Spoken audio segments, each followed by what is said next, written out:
অবশেষে অনেক প্রশ্ন নিয়ে চট্টগ্রাম সন্দ্বীপ নৌরুটে চালু হচ্ছে ফেরি চলাচল। আগামী মার্চ মাসে পুরনো ফেরি দিয়ে চালু হবে এই সার্ভিস। এরই মধ্যে উভয় প্রান্তে পুরোদমে শুরু হয়েছে ফেরি নির্মাণ, নদীতে ড্রেজিং, জেটি ও টার্মিনাল নির্মাণের কাজ। এতে যাত্রাপথে শত বছরের দুর্ভোগ লাঞ্ছনা থেকে মুক্তি পেতে যাচ্ছেন সন্দ্বীপবাসী। নতুন এই সার্ভিস চালু হলে সন্দ্বীপের কৃষি, অর্থনীতি ও পর্যটন বাণিজ্যে নতুন সম্ভাবনার দ্বার খুলবে বলে মনে করছেন সেখানকার সাধারণ মানুষ। এই কাজটা কতদিন টিকবে এটা নিয়ে আমরা আশঙ্কা করছি। এটা যাতে মেরামতের জন্য প্রতি মাসে, প্রতি বছরে বা প্রতি 6 মাস অন্তর জোয়ার ভাটাকে নিরীক্ষণ করে যাতে মেরামতের ব্যবস্থা রাখা হয়, এটাও আমরা সরকারের কাছে দাবি জানাচ্ছি যাতে এটা টিকসই হয়। এটা আমাদের স্বপ্নের কাজ, এই কাজটা যেন টিকসই হয়ে থাকে। আমরা বাঁশবাড়িয়াবাসীর পক্ষ থেকে আমরা আসছি সরকারকে, লায়ন মোহাম্মদ আসলাম চৌধুরীর পক্ষ থেকে আবারও ধন্যবাদ এবং অভিনন্দন জানাচ্ছি। এদিকে সম্প্রতি সন্দ্বীপকে নৌবন্দর ঘোষণা করার পর ঘাটটি জেলা পরিষদ থেকে নিয়ন্ত্রণে নেয় BIWTA। শুরু হয় নতুন দিগন্তের সূচনা। এরই মধ্যে সন্দ্বীপের গাছুয়া ও সীতাকুণ্ডের বাঁশবাড়িয়া প্রান্তে ফেরিঘাট নির্মাণের পুরোদমে কাজ শুরু করছে BIWTA। চলছে সমুদ্র থেকে 800 মিটার সড়ক নির্মাণের কাজ। নতুন করে নির্মাণ করা হচ্ছে বেড়িবাঁধ, গাড়ি পার্কিং এরিয়া, টার্মিনাল ও জেটি ঘাট তৈরি।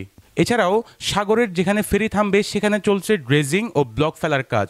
সবকিছু ঠিক থাকলে আগামী মার্চ মাসের 5 তারিখ সন্দ্বীপবাসীর বহুল কাঙ্ক্ষিত ফেরি যাত্রা শুরু হবে এখান থেকেই। দীর্ঘদিন অপেক্ষার পর ফেরি সার্ভিস চালুর খবরে সন্দ্বীপ ও কুমিরা উভয় পাড়ের মানুষের মধ্যে আশার সঞ্চার করেছে। তবে স্থানীয়দের দাবি, ফেরিঘাটগুলো যেন জোয়ার ভাটার বিষয়টি মাথায় রেখে নির্মাণ করা হয়, যাতে সারা বছর নির্বিঘ্নে যাতায়াত সম্ভব হয় এটির মাধ্যমে। শুধু তাই নয়, পাশাপাশি স্থানীয়রা এই ফেরিঘাট নিয়ে নানা শঙ্কা প্রকাশ করেন।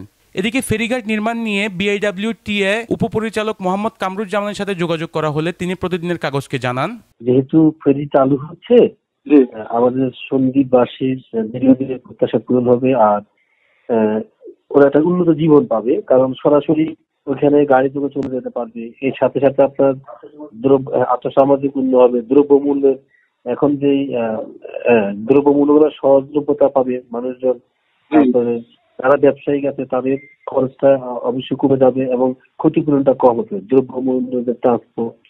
হ্যাঁ, আবার জনগণের জন্য তো সুবিধা হবে ওখানে। আর হচ্ছে তার মানে এক কথায় বলতে গেলে আর্থসামাজিক ব্যাপক উন্নয়ন হবে।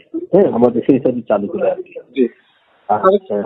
আপনার ওই যে ড্রেজিং যেটা, সেখানে আমাদের অবশ্যই আমাদের ওখানে ড্রেজিং ডিপার্টমেন্টে যারা আছেন তারা আপনার কার্যক্রম চালাচ্ছে এবং ইনশাল্লাহ আশা করি 3 তারিখে, কারণ 3 তারিখে আমাদের ট্রায়াল হবে, তো ইনশাল্লাহ 7 তারিখের আগে আমাদের সব রেডি হয়ে যাবে। কামরুল হাসান, চট্টগ্রাম।